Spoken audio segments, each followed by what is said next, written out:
Hi guys, welcome back to another episode of the Storytime Society. I'm your host Jamie and I'm so happy you're here. I'm so glad you're alive. Thank you so much for tuning in to another episode. The theme of this episode is updates only.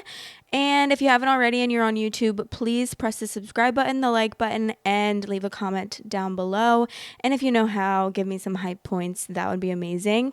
And if you're on Spotify, then please give me a follow and rate me 5 stars. And of course, leave a comment as always. It really helps push out my channel when you interact with my videos, and I would really appreciate it. And I love you guys so much. Okay, let's get into the episode. The title of the first story is My Girlfriend Said No When I Proposed to Her. She Didn't Choose Me. My girlfriend is the love of my life. For reference, we're both 23. We have been together for 8 years and we have lived together for 5 years. Last spring, we graduated from college. After that, my girlfriend wanted to go to the Juilliard school in New York. I didn't tell her I thought it would be a bad idea to go to Juilliard because the admission process is so insanely competitive and usually only the wealthy get in. We're not. I never thought that she would get in, but she did. She found out in the spring that her audition was successful. She has a partial scholarship to go. She is due to go to New York in 3 weeks. I don't want her to go. She said that I can come with her, but I don't want to live in New York. My family is all here. So are my friends, my entire extended family, and my job.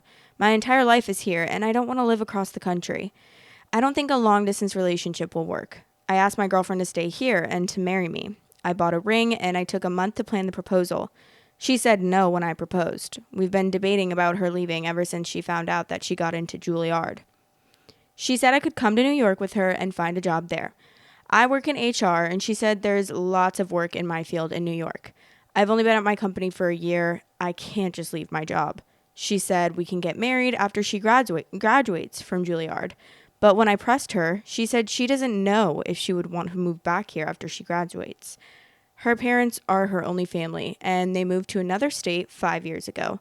She said it depends on where she gets a job, and there are no jobs in her field in our town. I've lived here my whole life, and this is my home. I love her so much, and I don't want her to go. She could find another field or career, or we have a college in our town. She could go back to our old college and get a different degree and do something else. My parents offered to help us save for a down payment. We are compatible and we have a good relationship. We have similar political views. We share a lot of hobbies. We both agree that we don't ever want to have kids. We have other similar life goals. The only difference is that she wants to go to Juilliard and I don't want her to go. I asked her if she was really choosing Juilliard over marrying me and having a house and a life here. She said yes, she was. I'm gutted. I love her, and hearing her say that gutted me. That she would rather go to Juilliard than marry me.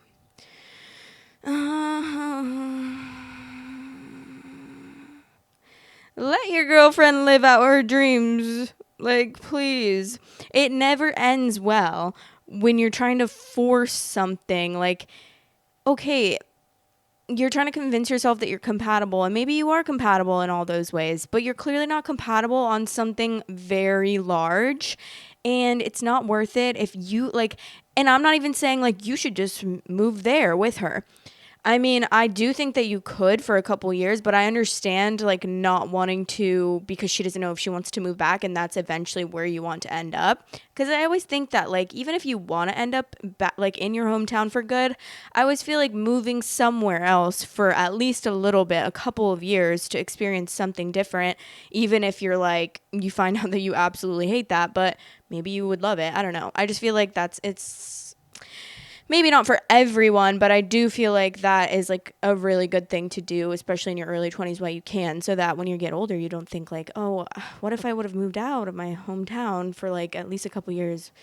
But it's not worth it to completely sacrifice, first of all, her dreams of going to Juilliard and like wanting to, I mean, what you guys want in life is so different. Like, she wants to go to New York and go to Juilliard, and you want to stay in your hometown and buy a house and get married. Like, those are so different. Those are so opposite. It's like she wants to live her life a little bit, and as she should live her life. She should go out and go to Juilliard and have fun in New York and figure herself out.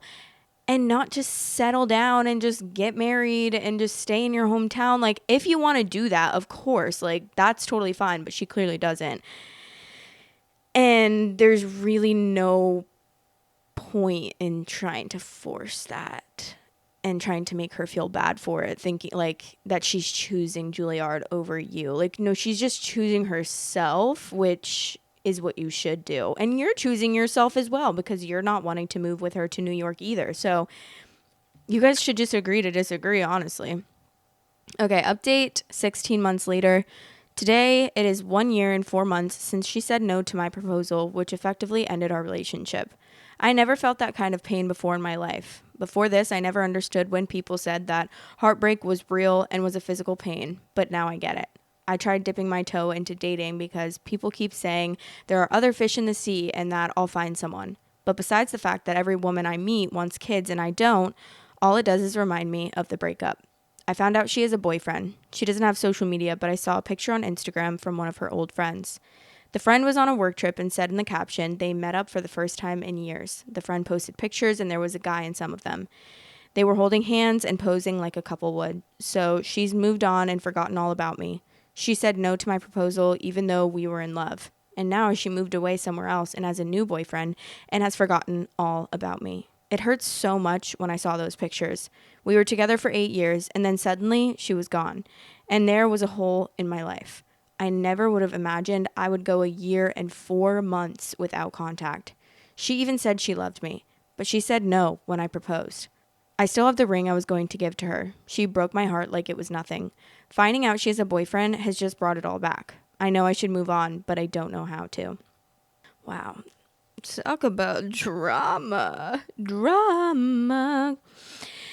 I mean, it's going to be okay. Like, maybe you should get out of your hometown and go explore and find yourself so that you're not like hung up on the relationship, because she's clearly like moved on and she probably, I'm so sorry to say it, but like she's living like what she wanted to do and she's going to Juilliard and meeting new people, and like the hustle and bustle of New York, I'm sure, is keeping her busy as well. So I don't think she thinks about it anymore, unfortunately. And I think that it would definitely be best case scenario to try to do other things, like find new hobbies, find new friends, nurture your friendships that you have, nurture your relationships with your family.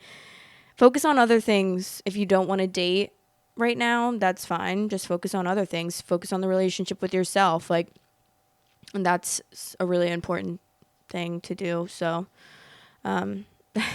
it's like one of those movies where it's like, it's always Juilliard too. It's always like, if you guys have seen Raise Your Voice with Hilary Duff in it, I feel like not a lot of people have seen that movie, but it's literally one of my favorite movies and I have watched it so many times. But I'm pretty sure that's Juilliard, right?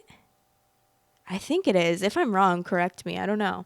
Maybe it's not. But I feel like in a lot of movies like that where it's like, I want to go to Juilliard and pursue my dreams. And it's like you're trying to get into Juilliard and it's so funny. I love those. Like, that's literally what this feels like, this Reddit story. But the top comment says, she got into Juilliard and this guy suggested that she find another field or career. Holy shit, he doesn't respect her at all. Yeah, honestly, not to mention.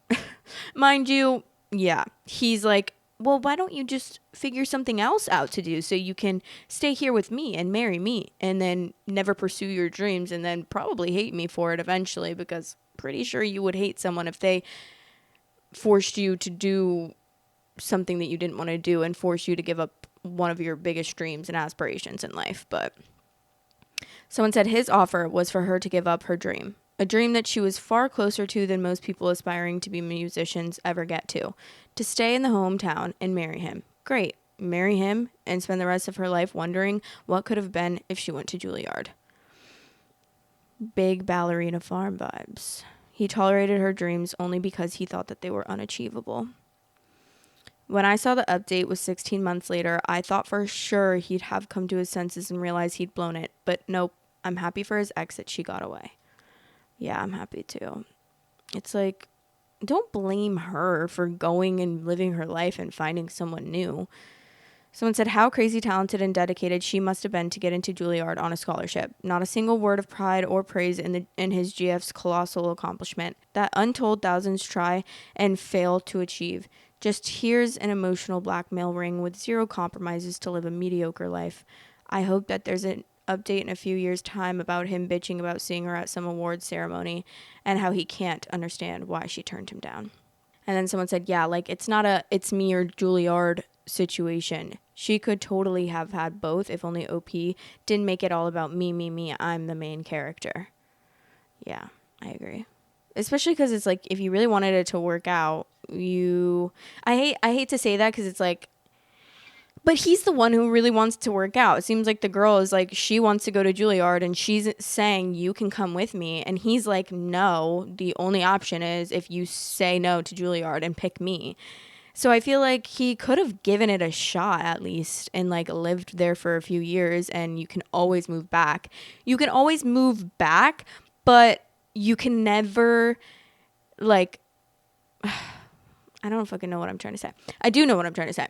Like, he can always move back to his hometown, but she could never, if she gave up that opportunity, that's a once in a lifetime opportunity. She could never go back in time and take that opportunity. There's definitely better words to try to say what I'm saying, but for some reason, the fart is braining. So let's move on to the next story. Also, guys, I'm filming an episode with Sam on Friday. I'm really excited about it. I don't know if we should film 2 episodes. I'm going to ask her if she wants to film 2 episodes or not. She probably doesn't. Like, I don't want to be like, film 2 episodes with me because it's kind of a lot. But I feel like it would be fun because we're going to like drink a little. And obviously I never drink on this channel because I'm alone in my room. Like, I'm not going to do that. But I feel like it will be fun. Trigger warning before this story: abuse. Tomorrow, I'm ending it with my abusive boyfriend of 4.5 years, and I'm out of my mind. Can the female hivemind of Reddit please just tell me it will be okay? It's all safety planned, meaning in a public place. A friend waiting nearby with transport. Landlord coming to change the locks. Got a long-term therapist, distant family, but a good support network of friends who are gathering around hard. Ella Fitzgerald's Let No Man Write My Epitaph has been playing on repeat all day. It feels strange and unsafe, but not wrong. So much more than so many women who are or have been in my situations, and yet I can't breathe. I'm scared of his reaction/reactions, but have planned for most of them. Scared he's going to twist my head and heart until I can't remember who I am or what I need to say and get his way like he always does. Scared of what it's going to be like on the other side. Can someone please tell me that it will be okay?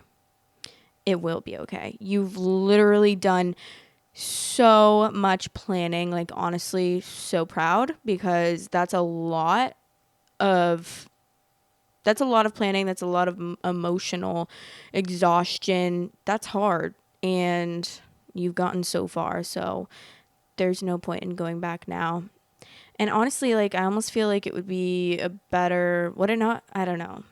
I'm not an expert on this kind of stuff, but I feel like it would be better if a friend came with you to meet him so that you don't get like manipulated by him. I don't know. Someone said, it will be okay. You have made good plans. It will be okay. You have good people to help. It will be okay. Don't listen to anything he says. It will be okay. Yes, love that. Love that. Someone said, honey, you don't need to meet him to end things. Send him a text and be gone forever. You can do it. Please update us. And then someone responded, this. Please post again tomorrow and the next day and the next day, just to say I'm still here and it's okay. And someone said, the most dangerous thing you can do is give him another chance. Okay, there's an update sometime in the next 12-ish hours. I've just woken up to what feels like half the women in the world behind me, and I can't even begin to describe how much this means. I'm reading through every single comment, and I can feel each one wrapping around my heart like armor. Thank you so much for every single word of kindness and support. The honesty is overwhelming. What a testament to both primal courage of women and the depth and width of this effing problem. To those expressing valid concern about my meeting him in person, I fully understand, but there are some practical reasons for this, and it's been assessed as safe by the professionals involved. Update is the day after original post. Update number 2. The girl did good. She's exhausted, but safe at home and okay. I got there 30 minutes early, got a coffee, picked a spot well covered by CCTV, and grounded myself in every thoughtful and generous comment here and the care of everyone who took the time to respond. I'm so grateful. My friend flashed the headlights. The staff member I'd forewarned gave me a nod. The travel-sized deodorant sat in my pocket, ready to meet some eyeballs. I didn't need any of it. This conversation was mine, long overdue and with the force of a runaway train. The plan was followed, and what I needed to say, which I've feared saying for so long, came so clearly and easily because every word felt like it came from all the women before me and around me. So thanks for that. It was everything I thought I could never do. I was clear, I was calm, I handed back anything he tried to land on me. I was in control, and there was a surprising amount of honesty and listening on his part. He realized I would not afford space for any debate. I've drawn the lines that needed to be drawn, and oh boy, did it hurt. But it hurt good. I'm not foolish enough to believe he will accept this completely and immediately. I'm on guard and will continue to be cautious and think of safety at all times. I will continue to rely on all my support. There will be no contact now. What he says, feels, or thinks from here, that belongs to him. I belong to me and nobody else. It feels strange and scary, but it still feels right. If anyone ended up here because this experience is also yours, ask for help. Start small, but start somewhere. You are not trapped by them, but by the fear they wield. Weaponized in tiny and big and brief and endless ways to warp your sense of self and your world until both feel completely unrecognizable. Just so that you don't realize what I and so many people who shared stories here have. The cage you feel around you is in fact made of glass, and you can, carefully and safety, smash that shit down. The rest is just problem solving. Thank you. Okay.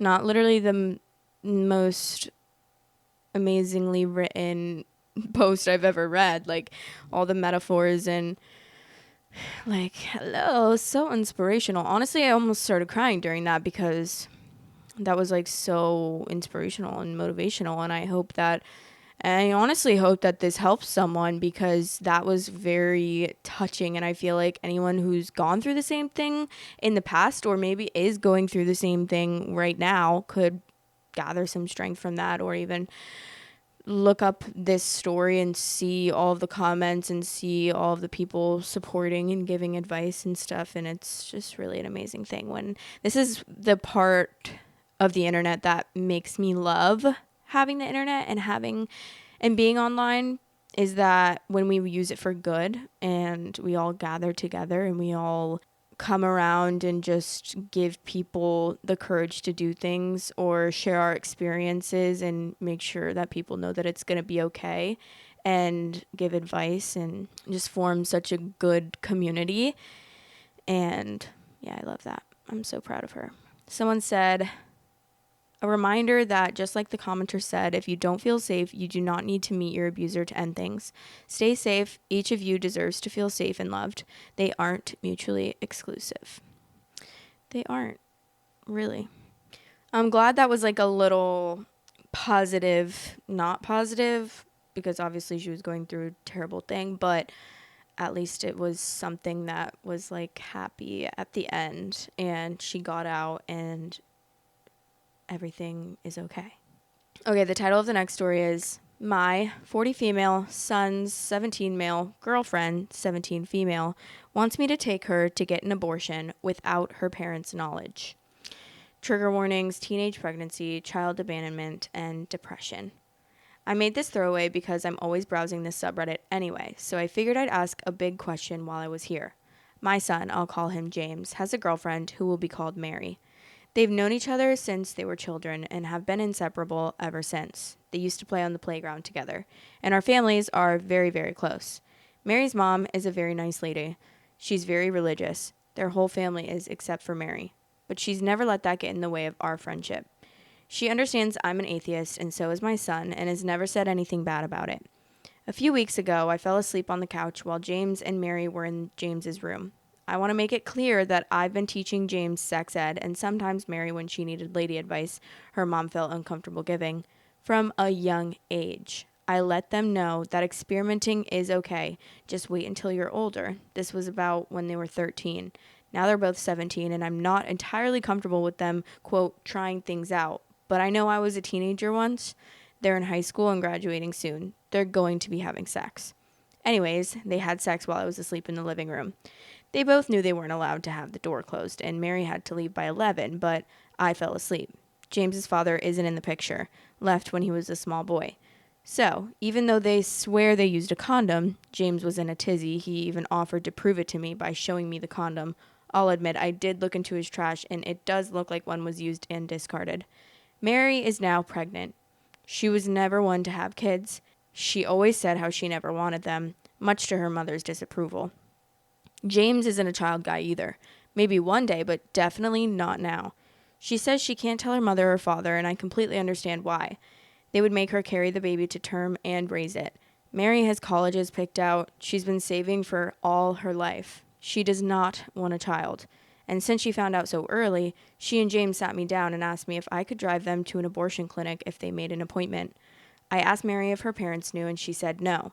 She doesn't want them to know. She never wants them to know. They'll shame her, and even though I said her mother is a nice lady, I could see them kicking her out. So I told them that I would think about it.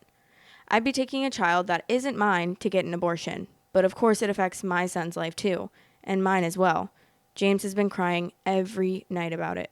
What do I do? Admittedly, if I were her age, I would do the same thing. I just have absolutely no idea. Note that the nearest clinic is hours away, so public transport and driving themselves, neither has a car, would be out of the question. I'm their only chance. Take her. I don't know what the, I know some of the laws with abortions, but I don't know what the laws are for, underage, or if they even are underage in this state. I don't even know what state they're in, so it could be, 17 could be, the legal whatever, where you're a legal adult, like how it's 18 in most places. But I don't think, as long as you're not forging any signatures or doing anything illegal, go take them to the clinic. That's really all I have to say about that. If she tells her parents, they're going to force her to have this child against her will, and it's going to ruin her life. And it's probably going to ruin your son's life as well, because that's not what they want. 3 days later. A very short update to be sure, but the last few days have been hectic. I looked at every single one of the 300 plus replies and took each one to heart. I live in Canada, which I really should have mentioned. Some of you were concerned that I would go to jail for this, and I can safely say that no, I won't. That being said, I decided I'm going to take her. There's no age limit here. She just needed to be old enough to understand the risks and things and sign the paperwork, which she's able to do. I talked to the doctor for her over the phone. She has anxiety, and this has been completely ruining her, so I had to talk for her. And they said she'll be there for a few hours before she can go home. The appointment is this Friday, since there was a supposed cancellation, and the nurses were so helpful and understood the situation. I told her mother I was taking her out to see the mountains this weekend with James, and that we'd be back on Sunday. Her mother was very excited about it and said that it would be good for her. Mary's an introvert. Her and James like playing online games, and they both hate camping, LOL. I'm fully ready to help her for the night when we come back to my house. I just need to look online, and maybe some of you can help, for how I can help her. I know this is going to be very traumatic for her. My son has been taking it better since he knows for sure that she's getting an abortion. He's still very worried and very supportive for her, which I couldn't be more proud over. This has clearly brought them together. They've barely had a day go by where they aren't seeing each other. As for after all of this, I plan on talking to the counselor at their school. I will not tell them the situation. I just want to know the confidentiality rule. I'm unsure if Mary will be able to talk to them without them going and blabbing to her parents. If they 100% will not tell her parents, and I'll make them sign a contract or something not to, I swear, then she's going to be spending some time with them. I'm not trained for something like that, and I know she's going to need all the support that she can get. I'll update you all after the appointment if you would still like, or if something bad happens, God forbid. Thank you all so much for your help and advice. I would have been too much of a chicken shit to do anything on my own. Okay, yeah, because I always assume that it's United States. I don't know why I always assume that. Probably because I'm in the United States, but not everyone's in the United States. But that's good because I feel like Canada's a lot better about those things. And I'm so glad that she decided to help them Especially, that's the only thing that was making me say like maybe not, because also I was thinking if you would go to jail or like if you were doing something illegal, then that probably wouldn't be great. But like if it's all fine and dandy and she can perfectly do it, like you giving her a ride would be the best case scenario. Okay, someone said, hey, you're an awesome person. Just a word of caution. You should speak with Mary first about going to the school counselor. She might not want to speak with him or her about this. OP said, I have spoken to her and she agrees she should. At first, she was sort of, quote, I don't feel different about it, but as time goes on, I think she realizes she has a fetus growing and she's getting some panic attacks here and there. Thanks for the concern and for saying I'm an awesome person. This is an update 3.5 months later. It's been a long time, and to be completely frank, it's because I forgot all about Reddit until I was reading the other night. I figured I should give all of you wonderful people an update. I say wonderful because you've helped in more ways than you can imagine. I mean, I did get an awfully lot of pro-lifers in my inbox, but when you don't see eye to eye, there's just no arguing with people, right? Anyway, I did end up taking James and Mary to the clinic. Well, sort of. I couldn't exactly bring myself to do it, so I drove them to the mall in the center of the town, which is near the clinic, and dropped them off so that they could walk there. It was very emotional, and I told them I would be by later to pick them up. By the way, some of you asked if I would be there, and that's a no. Mary and James both turned 18 by the time the appointment came along, and frankly, I don't think they wanted me there anyway. I'm a very worried mother. What can I say? I ended up driving around a lot. I drove past the clinic, which thankfully had no protesters out. I was worried about that the most. And did some shopping. I bought Mary some track pants at a discount town. I don't think I can say the name of the companies on here, but I'll call it that. Because she only had jeans packed. I figured she might be a bit uncomfortable afterwards, and I didn't want her in her pajama pants all day. I picked them up later that night and took them home. Mary's parents did think that we were camping near the mountains. Some of you figured out which province I'm in because I mentioned that. And they never even texted her. Apparently they were busy doing house renovations anyway. By the time the weekend was over, Mary did have to go back home, and she was still in some pain, but she claimed that it was manageable. She told her parents she just had food poisoning, and they didn't even question it. But now I think they think I'm a shitty cook. Everything's been normal. I don't feel regret. Mary's okay, and James is getting a crate of condoms for Christmas. Not actually, lol. They said they would be a lot safer, and Mary is looking into more birth control options. Everything went better than I could have hoped. I kept expecting her mother to kick down my door and ask what the hell I was doing, but nothing happened. Also, Mary has been seeing a therapist. She has some other issues other than the abortion. She has slight depression, so she's getting help with that. She says she'll tell her parents one day, but not anytime soon. She's not comfortable with it. Honestly, I don't believe it myself. I guess all we can do now is move on. Thank you for all of your help. Honestly, most of the comments were extremely helpful. Thank you, Reddit. Thank you, Lord have mercy. Because seriously, that could have ended so badly. Thank God that's like a happy ending, especially for young kids like that. I mean, I can't even imagine. I would like to know, not that I would like to know their sex life, because no thank you. I would be so disturbed seeing like a condom that my son used. I don't think that I think I would throw up if I saw that.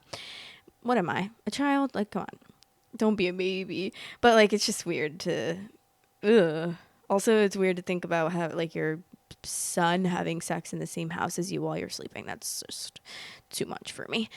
But I'm wondering when I mean, I know that condoms aren't like 100%, but how easy, like, I feel like that's hard, because I feel like getting pregnant in the beginning already as is hard.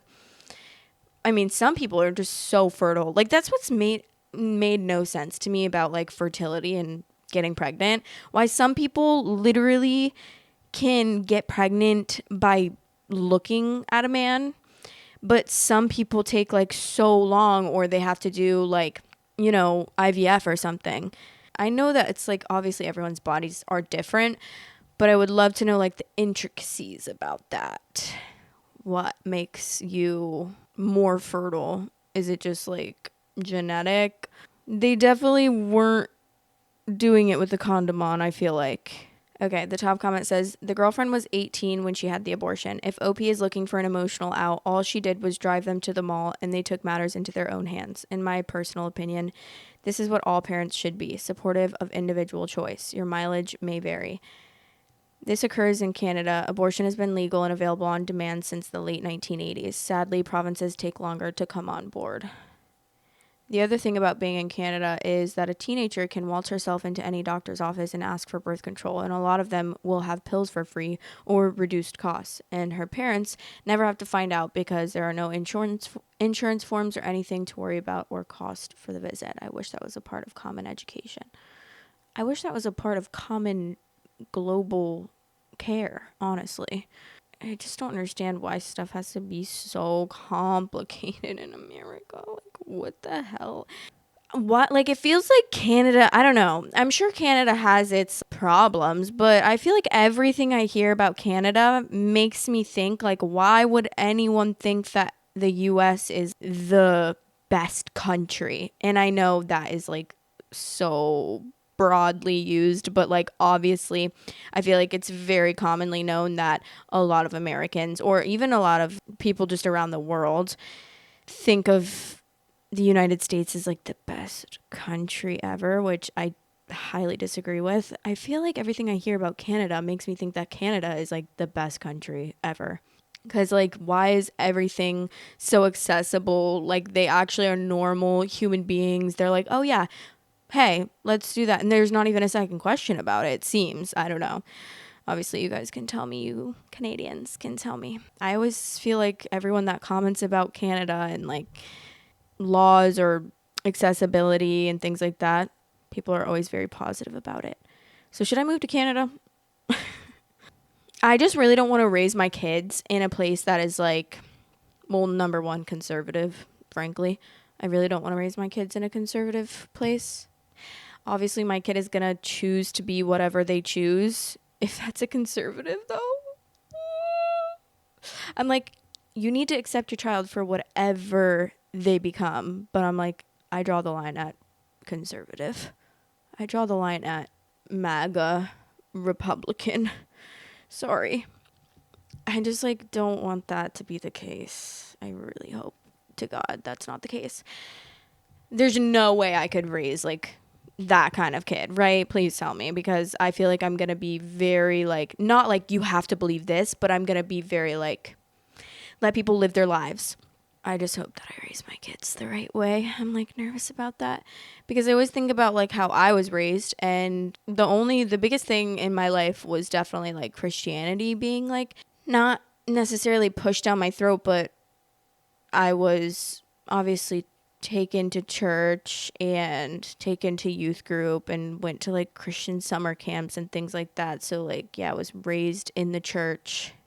And then I think about how like opposite I turned out. But I honestly feel like if I would have stayed in my hometown in Iowa, I don't think that I would have made I think eventually I would have come to be who I am, but I don't think that I would have made such like a like flip with like Christianity, because now I'm like, I don't know, just being in a small town in Iowa is you're so cut off from the world. It feels like nothing else. You're just unless you really like pay attention, but a lot of people just don't pay attention in like small towns and stuff. It's like very much confined and you worry about small town stuff, and that's really all that you worry about.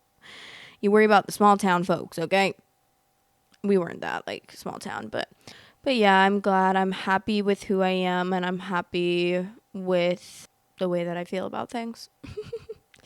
I'm honestly this is the most confident I've ever been in myself about what I believe and like everything like that. Like, this is the most confident I've ever been. I don't know if it's because my frontal lobe is developed or what.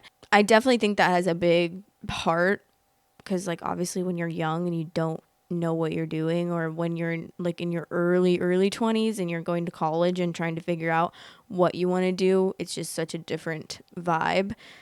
And I was so insecure and so like questioning who I was and just like didn't know who I wanted to be and stuff. But I feel like the biggest thing about like who I want to be is like just kind in every way, you know? And that's not to say I'm not kind sometimes, because surely I can be a bitch. Also, someone emailed me like a dissertation about, I didn't really read it, I'm gonna be honest. I only read a little bit of it, but it was so long and I was like, ooh, I don't think I'm gonna read that.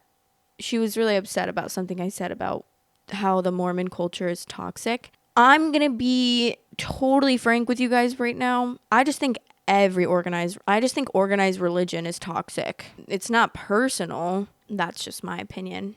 And I feel ever since I got out of organized religion is when I've actually started to thrive, and I've actually started, like, I always used to try so hard. Like, I was always like wondering why I was so unhappy and stuff. And I'm not going to blame it on organized religion, but I do think it was like partly because I was so brainwashed to believe certain things. And now I'm just like, I'm free. I feel like a weight lifted off my shoulders. Like, I'm free. I don't have to, all I have to worry about is just being kind and loving to other people. And I feel like if you put that at the forefront of your mind and that's like at the top of your priority list in your life, you're good. I don't need some random organization or whatever to tell me what I should do to be a good person, because I feel like the biggest thing is like just love everyone. I started Pilates also, and it's already helping my back, which is so crazy. I'm so excited because I was getting sick of working out by myself, because sometimes I just get unmotivated after like just working out by myself. I really thrive in like group workouts because I don't have to think about anything. I just like listen to the person and I'm like, okay, cool, we'll do this. But I'm so sore. Today was my third class of the week. I'm trying to do 5 classes this week, because then we're going to Arkansas. I can finally say that. I really hope my mom doesn't fucking know, though.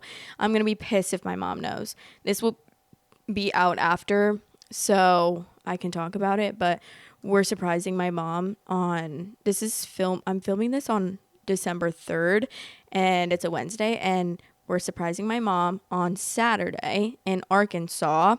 And I'm really excited. I really hope she doesn't know, because we've been going like so many places. We went to New Orleans. We went to New Jersey to visit some of Jack's family. We went to like Savannah. We're going so many places and not going to my mom's. And I know she just thinks I hate her. I feel like she thinks I hate her. But really, have been planning on surprising her for a while now. Arkansas, she lives in Arkansas in like a really tiny town. I'm obviously not going to say it, but there's a lot of tiny towns in Arkansas. But yeah, we're going to go to Eureka Springs on Monday. I'm so excited. I booked a hotel for all of us, my stepdad, my mom, and Jack. And the hotel in question is the Crescent Hotel. I think it's the Crescent. Yeah, it's the Crescent Hotel. It's a haunted hotel in Eureka Springs. But I'm so excited because the town looks so cute, and I love a little Gilmore Girl-esque town. I feel like I've brought it up on here a million times that I just love like a little Gilmore Girls town.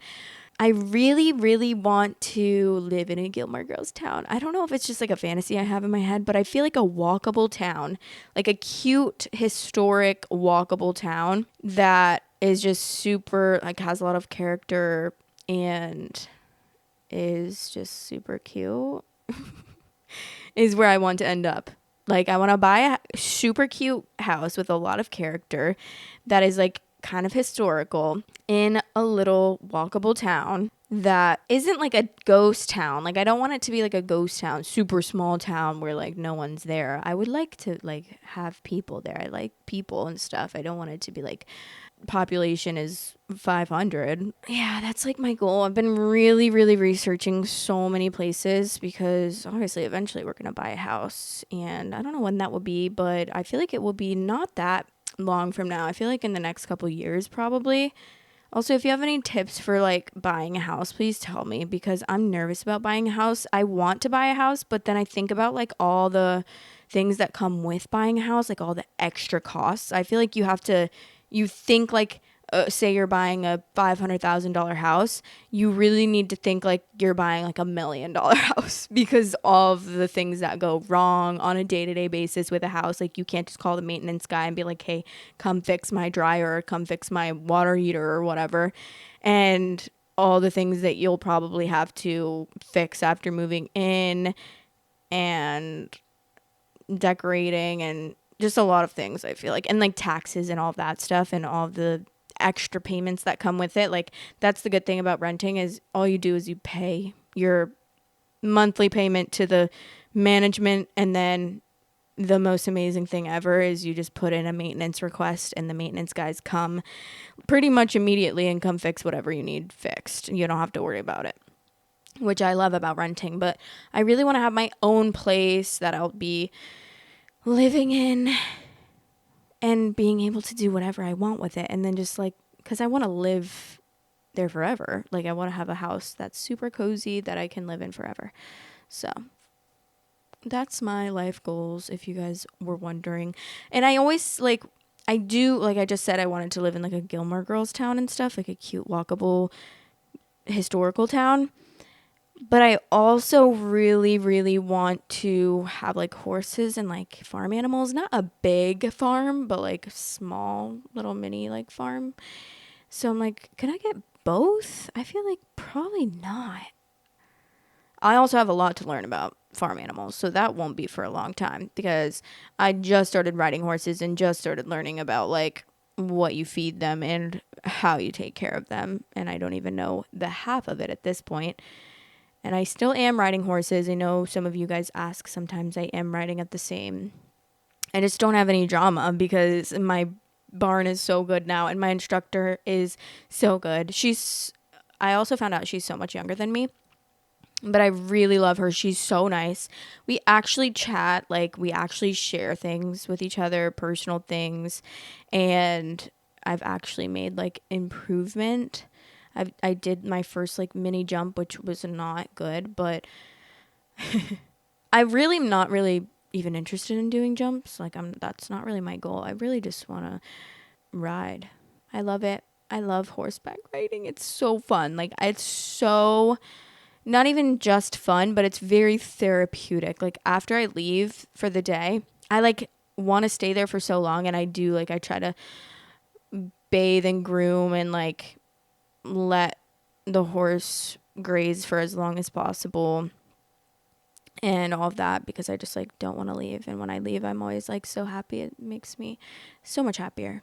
I'm sweating right now. Oh, I have a sweater on, obviously, but like it gets so hot in this room. It's so annoying. I just chatted your guys' ear off, so I love you guys so much, and I'll talk to you in the next episode. Bye. If you want extra content weekly, head over to patreon.com/storytimesociety and become a member on there for extra content. Love you. Love you guys. Thanks for watching. Please like, comment, and subscribe.